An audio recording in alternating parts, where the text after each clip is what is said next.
धुंधली चोटियों और प्राचीन देवदार के पेड़ों के बीच बसे एकांत पहाड़ी मठ में एक भिक्षु रहता था जो अपनी निरंतर हंसी के लिए जाना जाता था। उसका नाम भाई शेण था और वह मंदिर के शांत वातावरण में आने वाले या रहने वाले सभी लोगों का प्रिय था। दुनिया की उथल पुथल और अपनी साधारण जीवन शैली के बावजूद भाई शेण हमेशा हंसते हुए पाए जाते थे। उनका आनंद हर किसी को प्रभावित करता था। भाई शेण हमेशा से ऐसे नहीं थे। एक युवा नौसिखिए के रूप में वे मठ के नियमों और ज्ञान की खोज के लिए बहुत गंभीर प्रतिबद्ध थे। हालांकि अपनी भक्ति के बावजूद वे अक्सर खुद को दुनिया के दुखों से परेशान पाते थे। उन्होंने कई रातें जाग कर बिताईं, जीवन की प्रकृति और उसके साथ होने वाले दर्द पर विचार करते हुए। एक ठंडी सर्दियों की रात जब बाहर बर्फ चुपचाप गिर रही थी, भाई शेण मंदिर के ध्यान कक्ष में अकेले बैठे थे। उनके बगल में एक छोटी सी आग जल रही थी जो प्राचीन दीवारों पर टिमटिमाती हुई छाया डाल रही थी। उन्होंने ध्यान में सांत्वना की तलाश में अपनी आंखें बंद कर लीं जब उन्होंने एक हल्की सरसराहट की आवाज सुनी। अपनी आंखें खोलते ही उसने देखा कि एक छोटा सा चूहा फर्श पर भाग रहा है जो एक भिक्षु द्वारा छोड़े गए रोटी के टुकड़े को कुतरने के लिए रुका हुआ है। उस पल भाई शेण के भीतर कुछ बदल गया। दृश्य की सादगी ने उसे गहराई से प्रभावित किया। छोटा सा प्राणी दुनिया की विशालता और उसकी जटिलताओं से बेखबर बस वर्तमान क्षण में जी रहा था। भाई शेण को अचानक खुशी की लहर महसूस हुई, एक हल्कापन जिसने उसकी चिंताओं का भार कम कर दिया।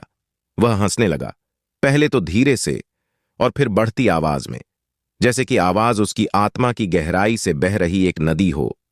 उसकी हंसी सुनकर दूसरे भिक्षु उत्सुकता से उसके चारों ओर इकट्ठा हो गए। जब उन्होंने पूछा कि उसकी हंसी का कारण क्या है, तो भाई शेण ने बस इतना ही जवाब दिया, चूहा। उनके साथी भिक्षु पहले तो हैरान हुए, लेकिन जल्द ही खुद को भी हंसते हुए पाया। भाई शेण की नई खुशी की संक्रामक भावना में फंस गए। उस दिन से भाई शेण को हंसते हुए भिक्षु के रूप में जाना जाने लगा। मठ के हॉल में उनकी हंसी गूंजती थी, जो जीवन की सुंदरता और सादगी की याद दिलाती थी। दूर दूर से आगंतुक उस भिक्षु से मिलने आते थे जिसकी हंसी पौराणिक बन गई थी। वे उसकी बुद्धि की तलाश करते थे, उसकी खुशी के रहस्य के बारे में जानने के लिए उत्सुक थे। प्रत्येक आगंतुक को भाई शेण एक ही सलाह देते थे, अपने जीवन में चूहे को खोजो। उन्होंने उन्हें अपने दैनिक जीवन में सादगी और सुंदरता के क्षणों की तलाश करने, अपने बोझ को छोड़ने और प्रतिकूल परिस्थितियों में भी खुशी को गले लगाने के लिए प्रोत्साहित किया। उन्होंने उन्हें सिखाया कि ध्यान की तरह हंसी भी ज्ञानोदय का मार्ग हो सकती है, दुनिया के दुखों से ऊपर उठने का एक तरीका। जैसे जैसे साल बीतते गए, भाई शेण की हंसी आशा का प्रतीक बन गई। मठ, जो कभी शांत चिंतन का स्थान था, खुशी और उपचार के आश्रय में बदल गया।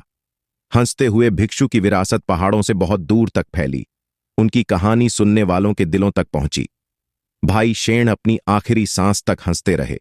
उनका जीवन खुशी की शक्ति का एक वसीयतनामा था। उनकी हंसी अभी भी देवदार के पेड़ों के बीच से बहती हवा में गूंज रही थी, जो उस भिक्षु की कोमल याद दिलाती थी जिसने एक चूहे में ज्ञान पाया था और अपनी खुशी दुनिया के साथ साझा की थी।